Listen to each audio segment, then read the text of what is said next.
important. So we'll start with common basic functions. So these functions are already there, and you know most of them will use these functions. There is nobody who haven't used. So if they are regular users of Excel, they would have encountered these functions for sure. See, and I will also let you know, even before we start the formulas, all the formulas that we have chosen, so topic wise, is not related to any particular domain, guys. It's not financial formulas or engineering formulas that we are using. The formulas that we have chosen to teach you is very generalized, and it can be used by anyone. Okay, so it is specially used for this reporting sake. And after this note, I would like to start from this sum function. See, before starting any sum function or formula, you begin with an equal to.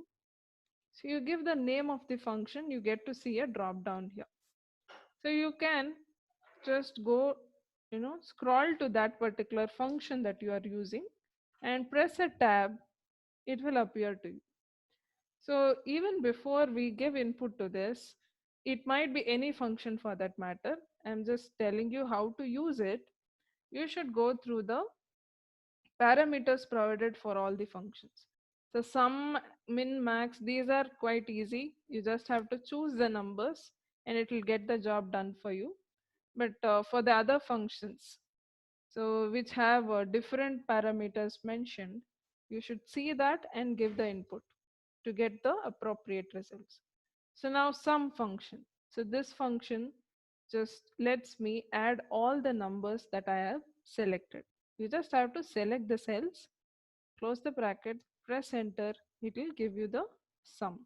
Now let me add some number over here. See, this will give me the total. And if I have to copy paste it, either double click. See, this double click on the corners of the cell will work only if there is any data on the left hand side. If there is no data on the left hand side, it doesn't work. So make sure you have some data before you double click that. So if some you all would have used it, you know this. It is used for adding all the numbers. So next simple formula that we have is min. Min is a function which will give me the lowest number or the smallest number that is provided in the selection.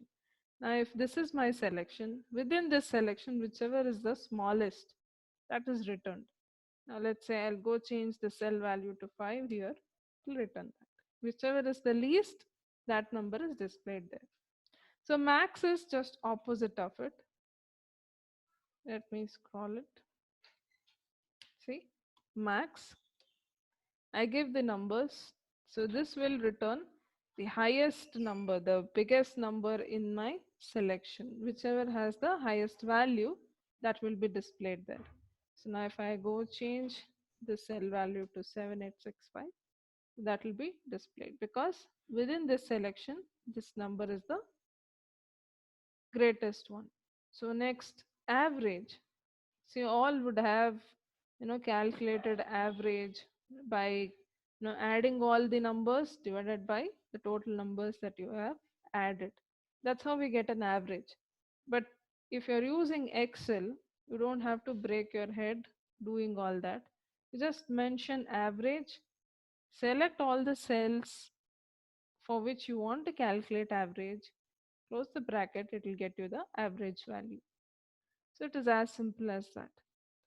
And in Excel, we have got three different types of counts. So count function, we have three different types. So let me explain to you that. So I'll show you the difference over here, how each one will differ from one another. So count and count blank. So we have these three functions. So when I say count A, and I'll select these cells, press enter. So here it displays me 20 as the answer. Count A is a function which will count all non-blank cells. So we selected from this cell to here till here. So over here we have only one blank cell. Okay, except this cell. It would have counted all the other cells where the data is present, irrespective of what data is there. Okay. The next thing, count. So let me give this count. And I again select the same range of cells. It'll give me 1. See over here, we have only one cell that has got number in it. Okay. We have got only one cell with a number. So rest of them has got an alphabet in the beginning. That's the reason it doesn't show you more than one. Now if I type a number somewhere, you can see it increased the count here. So count is a function which will count only numerical value within my selection. So let me give count blank, and I'll again select this. See now it will again give me 1 as the answer because we have only one blank cell. Let me delete over here. So did you observe in count A, one cell reduced. The count reduced to 19, and in count blank it increased to 2. So because count blank will count only blanks within the selection that I have provided. Okay. So are you clear with these topics? So these simple functions, are you clear? Yes, ma'am. Yes. Okay. So let me share another file.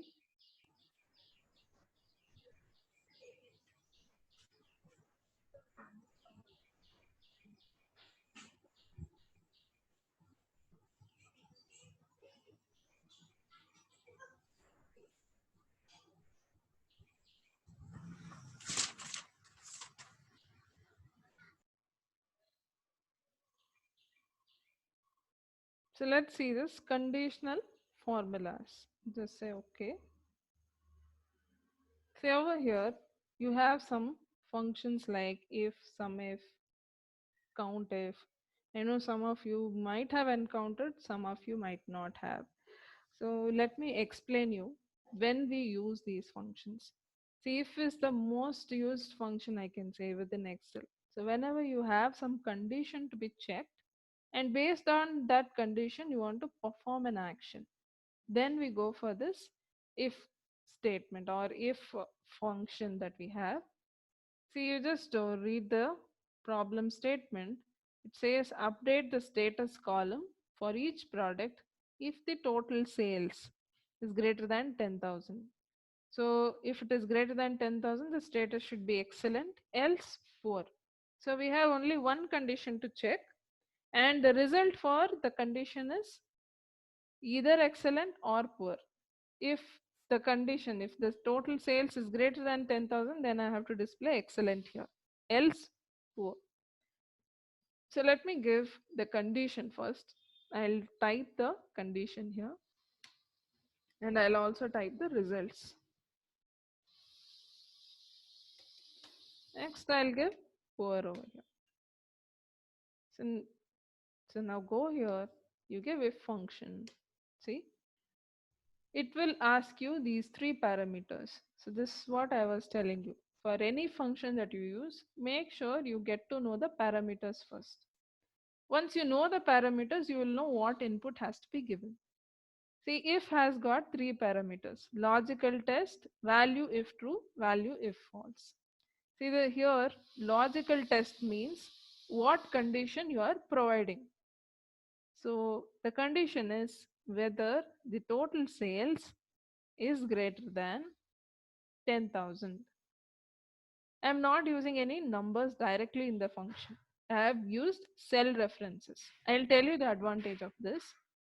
And this K9, whatever cell that I have selected, should be used throughout this column. So I use absolute reference. If I make it absolute, so the reference from this cell will not change. That's the idea of it. I'll give comma. If it is true, if the given value, the total sales value, if it is greater than 10,000, then I have to display excellent. I'll make even this cell as absolute. Next, if it is false, then I have to display poor, and even this cell, I'll make it absolute. And close it. See, I'll give this to all the other cells. I'll copy paste it. You can see wherever we have the value greater than 10,000, you'll see excellent here. If it is less than 10,000, you'll see poor here. But again, we are using this only on a single condition. And you can also use it to display see other values as well. So not only text, you can also use it to perform some calculation as well. So let's say instead of displaying poor or excellent, I would like to calculate some incentive over here. I'll just or discount that I have. So I want to give discount of 5%. I'll go here, just say if, see, the logical test. I'll again repeat the same thing, just greater than, select this cell. I'll keep this absolute. See if it is true. I should have taken a cell with 5% over here. So let's say I'll type 5%. Let me go here. I'll again give if. I'll choose this cell. I'll check it against 10,000. I'll keep it absolute. If it is true, if the given number is greater than 10,000, then I have to calculate 5% of the same number. So I'll select this cell again, multiply it with this cell. I'll keep this cell as absolute. Else, I just want to display 0. Let's say I'll close the bracket, press enter. See, since it is not greater than 10,000, it displays 0. So if I drag it down, only where we have value greater than 10,000, the percentage, 5% of this amount has been calculated. So you can use this if function to perform such things. And the advantage of mentioning it in the cell references is, let's say instead of poor, I would like to change it to improve. Just change in single cell, it will get updated everywhere else. If you had given that directly within the formula, you have to go and change it. That's the problem. So if you have used a cell reference, it's very easy. You have to just go and change a single cell, it gets updated everywhere else. So even for the number, see, instead of 5%, I would like to give 10%, it changes immediately. So that's the advantage of using cell references. Okay. So next, I would like to show you nested if. See, this is used if I have multiple conditions to check for. See, in if function, we use it whenever we have only single condition to check. Whenever I have multiple condition, we'll go for nested if. See, there is no function named nested if, but you can nested if. You begin with if. See again, so we are using if only. Okay, let me list down all the conditions first. I'm checking it against 5,000, 2,000, 500. Okay, so next thing can give excellent, good, average, and if none of them are true, the final answer should be poor. These are the conditions according to the problem statement that I have. If the increase in sales is greater than 5,000, then display excellent. Else, I have to check for another condition. If it is not greater than 5,000, I'll check if it is greater than 2,000. If that is true, it should display me good as the answer. Else, again, if this condition also fails, I'll check for another number. That's 500. If that is true, I'll display average. Let's say the number given was even lesser than 500, then I'll display poor. Because all three conditions that I have failed, so the last answer would be poor that I have to display. So I'll use here equal to if, see, increase in sales, I have to check if it is greater than 5,000. And the same cell has to be used throughout this table, so I'll keep it absolute. So you just have to assume any cell using being used outside this area. You just make it absolute. So next, if it is true, then excellent. So keep that absolute again. If it is false, so I'll check for another condition. I'll again give if. So again, choose this. So this time I'm going to check it against 2000. Keep this also absolute. If it is greater than 2000, then it should display me good as the answer. So keep this also absolute. If it is false, again I'll check for another condition. See, third condition, whether this value is greater than 500. I need to provide it here. If it is true, then display average. Keep it absolute. If it is false, see now I don't have any other conditions to provide. So what I'll do, I'll give poor directly and give absolute. So we have provided three ifs over here, 1, 2, and 3. So I need to close it thrice, three brackets, and then press enter. And I'll copy paste this to other cells. So you can see this value is greater than 2000, so good is displayed. Greater than 500, so average. Less than 500, so poor. So if I have a value, let's say I'll give this as 6,543, it will show me excellent because it is greater than 5,000. So are you all clear with if and nested if? Yes. But here, whatever the numbers we have provided, 5,000, 2,500, Mm-hmm. we need not use that greater than lesser than sign. We have to. Without those comparison symbols, how will you say what is your condition? No? Isn't it? See, Okay. only if you say greater than, it will check whether this given number is greater than that or not. So if I say greater than or equal to, even if it is 5,000, it will give me excellent. Okay. Okay, so without these comparison operators, you can't give a condition. See, we use operators like less than, greater than, equal to, less than or equal to, greater than or equal to, not equal to. So these things we will be using. Only they will indicate how it has to be compared, how those two cell values have to be compared. Okay, Yeah. Okay. anything else?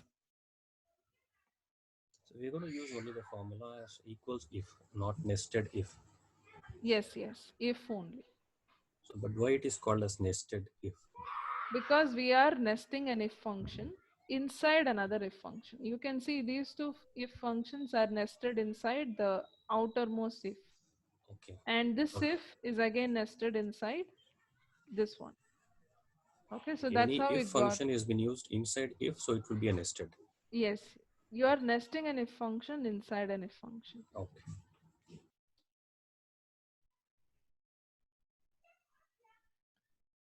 Okay, so we'll go for the next formula here. Sum if, say suppose I have a condition wherein I have to apply some function based on a condition. See, these sum if, count if, and average if are also known as conditional ifs, or what is a conditional functions that we use. Based on the condition, these functions are applied. So let me show you here. In this example, I would like to get the total earnings of employees who are belonging to north, east, and west region, and also the south region wise total of their earnings. So, suppose you manage a company which has got different regions and you just want to know how much you spend on their salary, and you have a database of all the employees, what is their salary, which department, which region they are employed. So using this you can get the total. So you have to use sum if over here. See, use sum if. See, this will ask you to provide the range, criteria, and sum range. Range over here is where exactly you have the column that contains your condition. See, for us, the condition is the region area. So, the region is there in the region column. So, I'll choose the entire region column over here. I'll keep it absolute again because I want the same column to be used in the other regions as well. So, when I copy paste the formula to other cells, so when I drag it down, it has to refer to different regions over here, but the selection of region column should not change for me. For this reason, I make it absolute. Next, within this range, within this range, I'll choose this one. See, north is what I am searching for within this column now. So that's the criteria. Next, sum range. See, sum range is the column where you have got the numbers to be added. So the meaning is wherever you find north, so the earnings in the same row should be added. So I'll choose this and I'll keep it absolute and close it. So you have to observe something here in the formula. See, the range that you chose should be of the same height. You can't use two ranges of different length over here. You can't use different number of cells. So the range that you gave, the first range and the sum range, they should have equal length. Okay, only then your formula works. Press enter. So now it is giving me the answer. So if I drag it to other cells, this will get me the total for different regions that we have. So it is the same for COUNTIF and average if as well. SUMIF will add the numbers, COUNTIF will count it, average if will get me the average of numbers. Let me show it to you quickly. See, I use COUNTIF here, but you need to observe the parameters. See, range, criteria. In COUNTIF, we don't have count range. The range that you choose itself will be the range to be counted. So here I'll again choose region. I'll make it absolute. I'll choose north over here. I'll close this.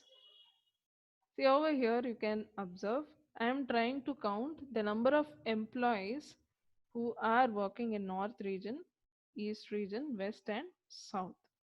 So we are getting the total number of employees over there region wise. So I get this and drag it. So you can see the employees, total employees here. So let me show you average if quickly. Average if is very similar to your sum if function. It looks very similar. See, I'll give average if. You can see it is range, criteria, average range. Over there in sum if you saw range, criteria, sum range. Here you will see average range. Rest all is same here. I'll again choose region. See, I'm deciding that I have to choose a region column based on the criteria that I have selected here. Okay. So we want it region wise. That's the reason I'm choosing region. If you want it department wise, you would have selected department over there. So let's select this north and then you have an average range. I'll choose the earnings, average earnings based on the region. So make it absolute and press enter. So you will get the average earnings. And just copy paste it to other region cells. You will get the average earnings for those regions as well. Is it clear how to get the sum if, count if, and average if? Yes. Okay. See, again, this was for a single condition. So we, in all the three examples, we took region as the criteria. Now what if I also want to go deeper, further analysis, like how much am I spending on West region and marketing department, or West region human resource department. So only for employees belonging to human resource in West region, how much is the total earning? So suppose I have these kind of you know conditions to accomplish. So we'll go here. So this is the second example that I've taken. Whenever you have multiple conditions to be imposed before applying a function like sum, count, and average, we'll go for this. I'll say sum ifs. An extra s is given, and you can see the parameter order has changed. In the very beginning itself, you have to provide some range only in case of sum ifs. See, if that was not the case in sum if formula, it was range, criteria, sum range. Now if I give another s where I have multiple conditions to check, so it will first ask you to provide the sum range. See, for sum range we have to choose earnings here. I'll select that, I'll make it absolute. Next, criteria range. So which is the range that has got our first criteria? See, our first criteria is region. We have all these values residing in region column. Select it, make it absolute. So what is the criteria, single value that we are looking for in region column? So that will be north. Okay. So next, second criteria range, that is department. I'll select this, make it absolute, and again comma, you're going to choose an individual department from here and close the bracket. Press enter, you will see 0. I'll tell you why, and you will get the values for other things. See, here you got 0 because you don't have human resource department in north region. You don't have such a department in the north region mentioned. That's the reason you're getting 0 over there. Only if you provide something which is there in the north region. Now let's say I'll give administration. That will give me the total because this particular department is there for me. It is there for me, so it will give me the total. Okay, is it clear? So the same thing goes for count ifs and average ifs also. I'll quickly show you that. See, again, I want to count the number of employees based on the department as well. So here I'll take some departments. I'll just randomly copy from here. I'll give that. And here I'll give the function count ifs. See, again, this also asks me the first criteria range. So if it was count if, it will ask me range and criteria. But since I have given count ifs, it will give me the first criteria range. So here the first criteria range will be region. Select it, make it absolute. And within region column, we are looking for north. So second criteria range will be department. Select that, make it absolute. So over here, you will be choosing, sorry, let me select it again, give a comma. So over here, I'll choose sales. So that's the department name that we have here. Once I am done with providing all the criteria range and the criteria, I'll close it. I'll press enter. So you can see how many employees are there in North Region Sales Department. So let me copy paste it.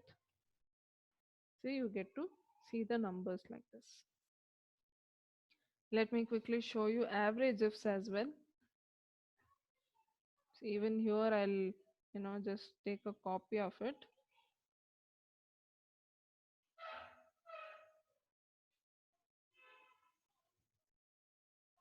I paste it here. I'll use average ifs. See again, this will ask me average range in the beginning. So just select it. We need to take average of earnings. So I choose earnings column. Next, first criteria range. So according to us, region column has to be selected. Select it, make it absolute.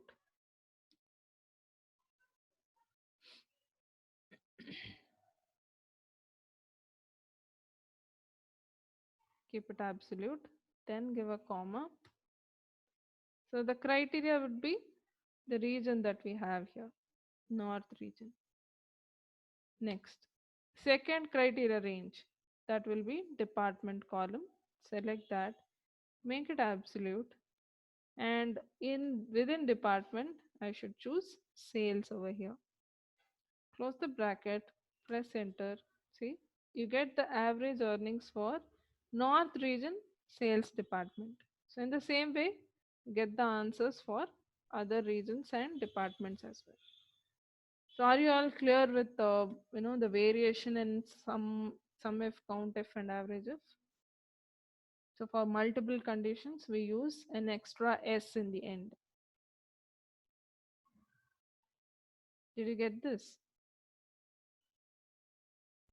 Yep. Yeah. Yes, sir. Now what's the doubt? Who said no?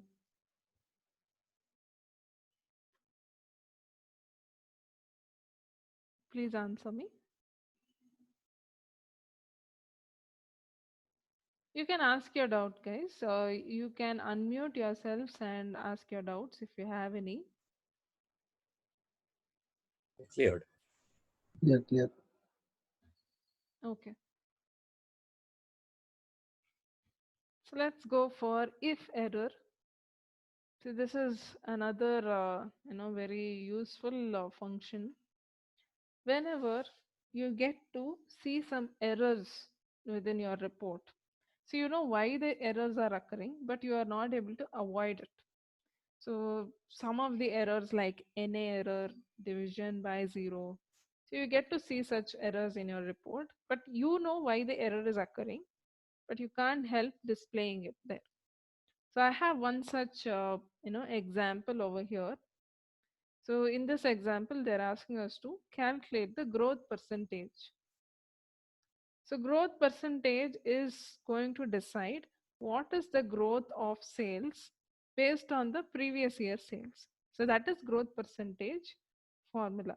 So let me give that. So it is current year minus prior year, that is previous year sales, whole divided by.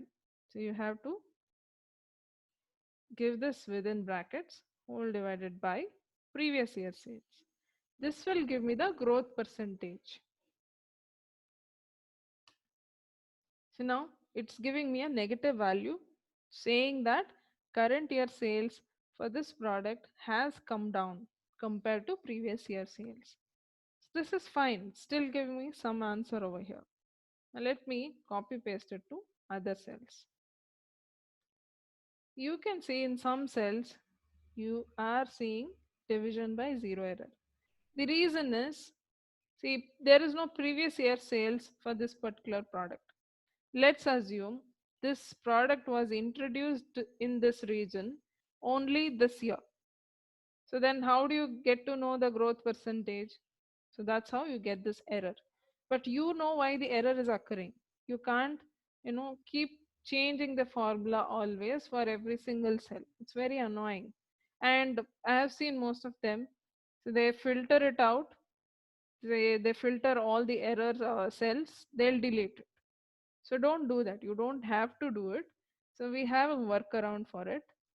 So you are going to provide this formula within if error function.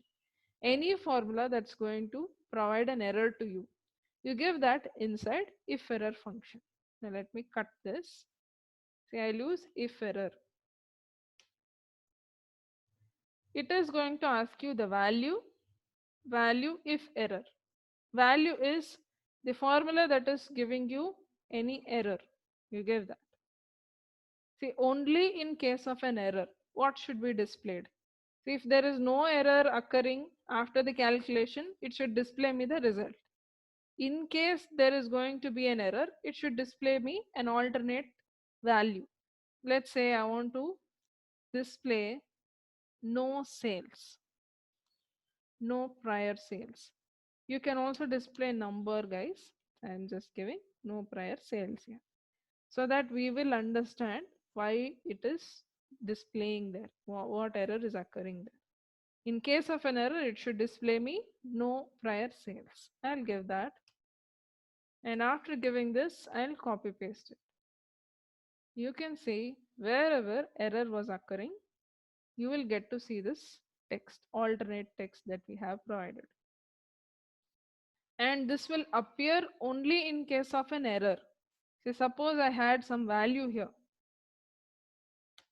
It will give me the calculation. So the answer for that particular calculation.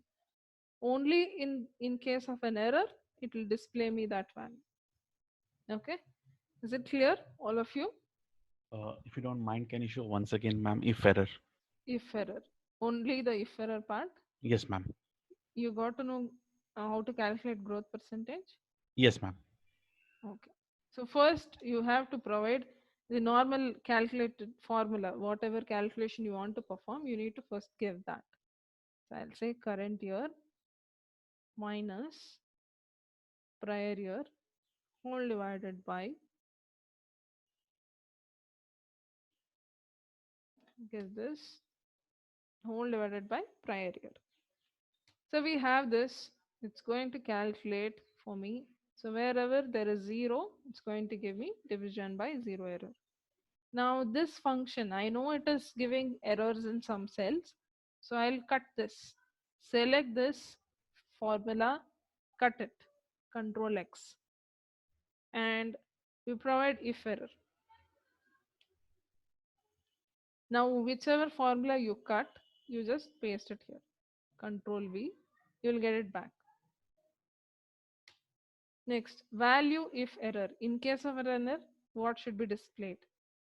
So I'll give, so this time let's say I'll give 0. I'll close the bracket. See now, I'll drag it down to other cells. You can see 0 being displayed in case of an error there. Is it clear now? Yeah, got it, ma'am. Thank you, ma'am. Okay. So if there are no doubts in this part, we'll move on to the next chapter then.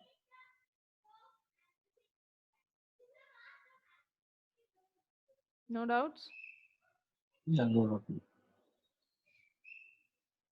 Okay. Let me share. So now we'll see how to use date formulas. So what are these date formulas? Formulas which are used to calculate, so with to perform some operation on dates. They are known as date formulas or date functions. So there are a huge number of functions available here to process dates. So I'll be explaining it to you one by one. They are quite simple, guys. So even before I start with this, you will have to understand something. Now I gave today's date. This is 29th April 2020. Suppose I change this date to a number. See, it gives me 43,950. This is the value of the today's date. Okay. So whatever date you see here in whichever format, that's not how your Excel stores the date and time. Excel stores dates and time as numbers like this. So this is how it stores. So which is the starting date? Let's give 1. And this cell, let me change it to date here. I'll go here, I'll change it to a date. See, it displays 1/1/1900, 1st Jan 1900. So from there, it calculates. So if it is 43,950, it means it has been so many days, 43,950 days from 1st Jan 1900. That's the meaning of it. Okay. So your dates and time are stored as numbers in Excel. Timing is usually a fraction. So it will be usually mentioned as decimal values because it's a fraction of your day. So let me go here. So now I'll start with this functions that we have. So currently you see date here. Date is a function which will combine three different values and form it into a date. So let me give this date. See, you have to look at the parameters again. Year, month, day. You need to provide the input in the same order. Just select this year, month, and day. Close the bracket. So now you'll be able to see the date here. So it says 3rd August 2010 because the format of the date is in that way. You will be seeing this.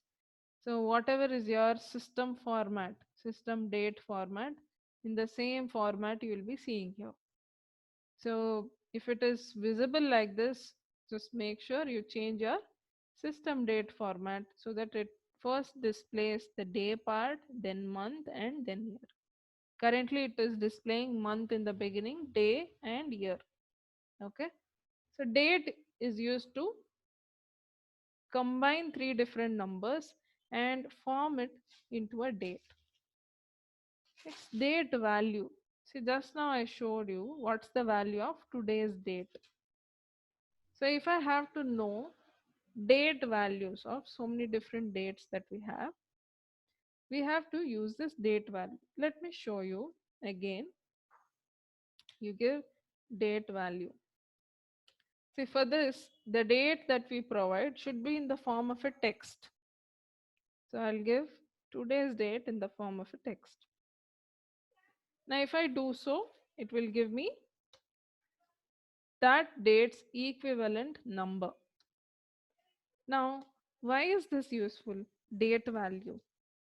See, there are so many dates which are not valid. Just I can give you an example like 30th February. We don't have such a date. And 31st November. We don't have such dates. So, by an accident, so they gave some date like this. How to validate? So, then you can use this date value. This date value function will give a number as an output, the equivalent number for that date only if it is a valid date. If it is an invalid date, it will throw us an error. But first of all, the date that we have over here is not a date. It's not looking like a date, isn't it? It's a huge number that we have here. So let me go here. First, we need to make it look like a date. So for that, I'm using a function. We are going to learn this function again, so don't worry. So just observe, I use text function. Text is a function which lets me change the format of any given number to the format that I want. So suppose I have this number, I want this number to be displayed like this. 1, 2, 3, 4. So 4 numbers hyphen 2 numbers hyphen 2 numbers. This is how I want to see. So I'm going to see this in this format. Text function is used to change the format of numbers. Now it looks like a date. Still it's not a date. So you remember we have to provide the input for date value as text. Any output, the output of text function will be in the form of text only. I'll give this as an input to it. Press enter. Now it is giving me the equivalent date value. So for 3rd August 2010, 40393 is the equivalent value. Let's test it. I'll give the date again, 3rd August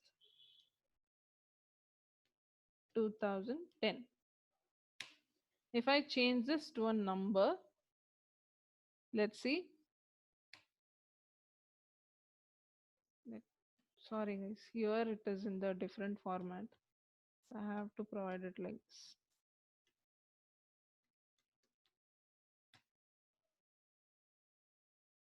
So now if I change it to general, see, these two values match. Okay, see, it's a valid date, so it is giving me a value. If it is an invalid date, so we have some examples here. I'll show you what happens for invalid dates. You will see value error for invalid dates.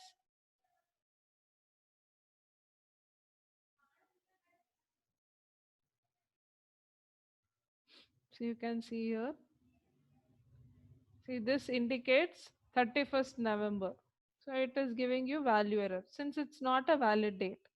And again, over here, you get to see 30th February. Even that is an invalid date. So you'll see value error. Okay. Did you understand, guys? So you have any doubts here? You just ask me quickly. The rest of the functions are easy. I'll teach you at one stretch. Yes, with the date which is mentioned here, Hmm. first count 201000803.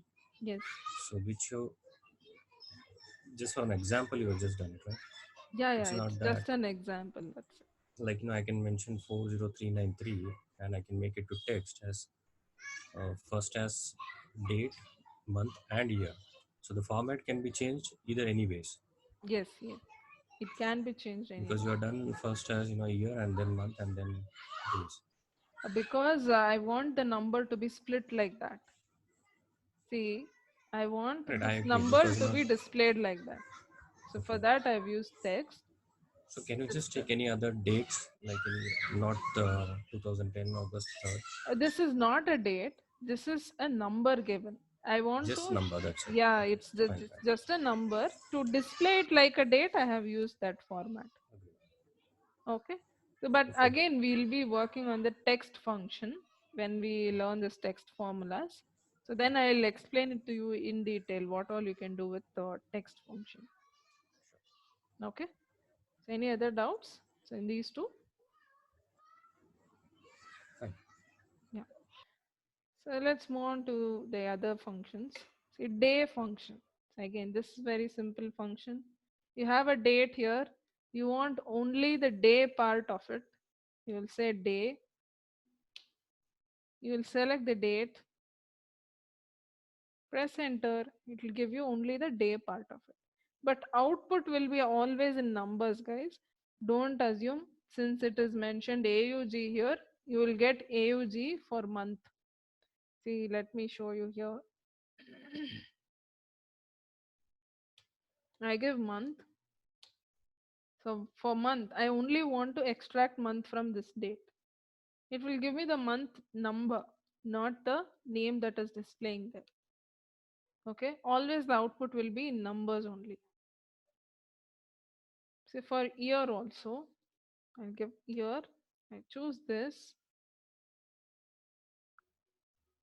It will give me only the year part of it.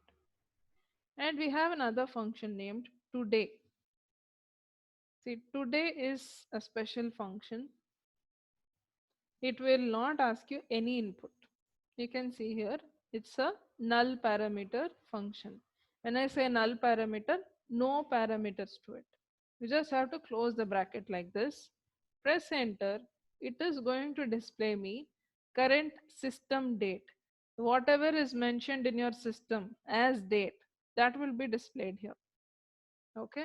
And if you save this file and close it, tomorrow if you open it, it will show you tomorrow's date because the current whatever is the current date mentioned in the system, that being, I mean, it will display only those values.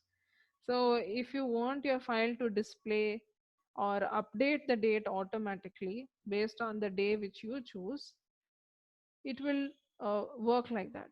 You can use today function for that. The date will automatically update by itself. And we have another function, EO month, end of the month.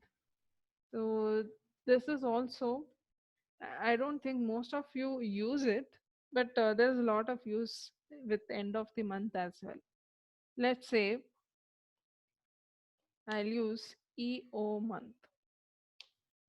See, it'll ask me start date and the number of months. I'll tell you how this has to be used.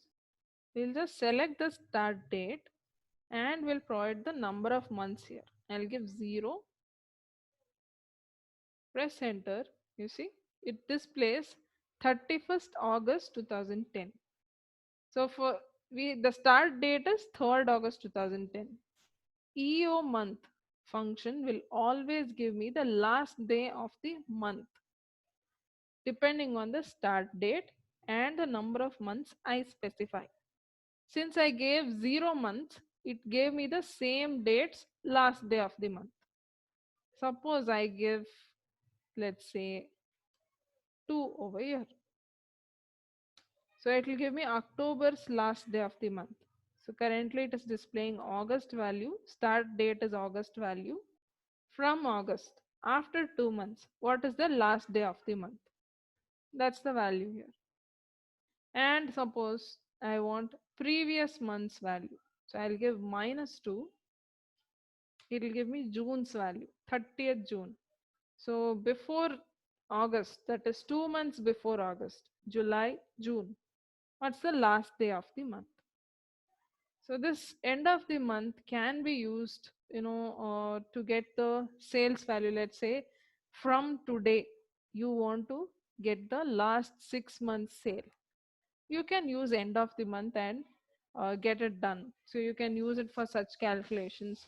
Or let's say you are working in reconciliation or payments, account payable, something like this. You want to flag your invoices. So you have a database of invoices, let's say. You would like to give this end of the month saying, okay, within this month, what are the invoices for which the payment has to be made clear. So you can flag it like that. So end of the month can be used in these instances. Okay.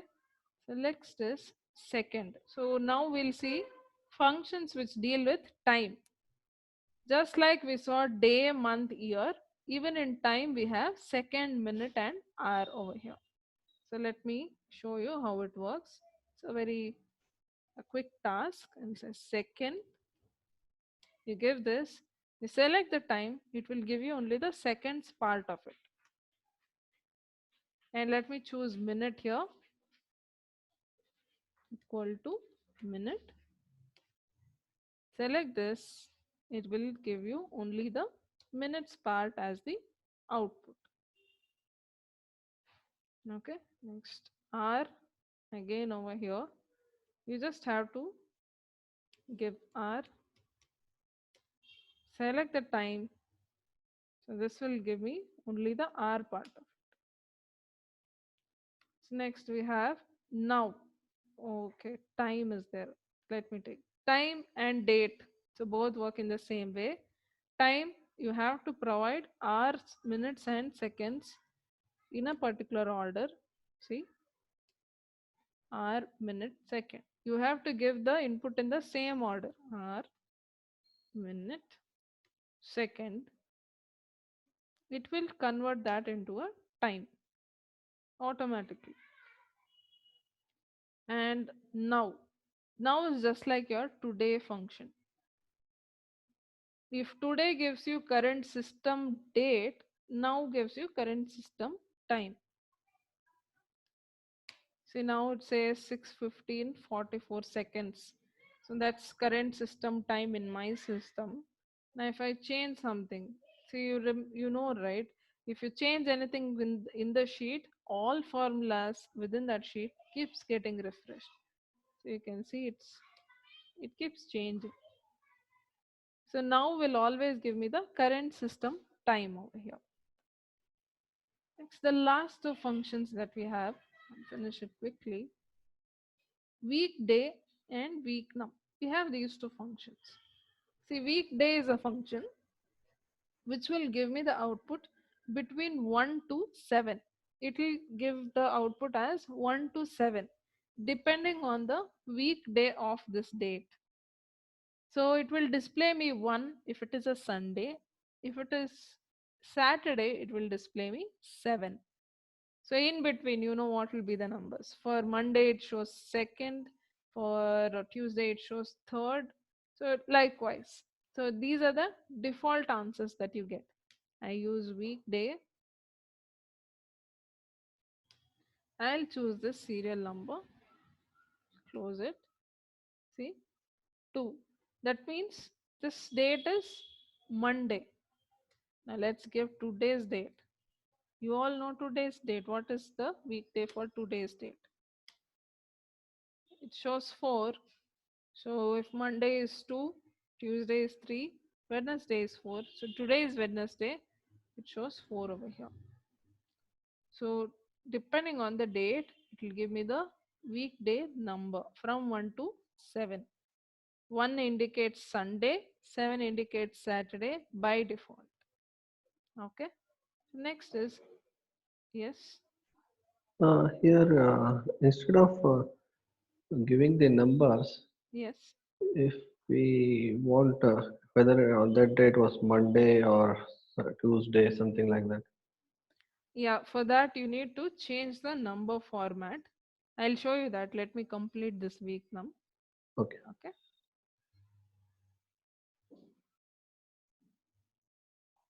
So week num, see over here, we'll give this week num.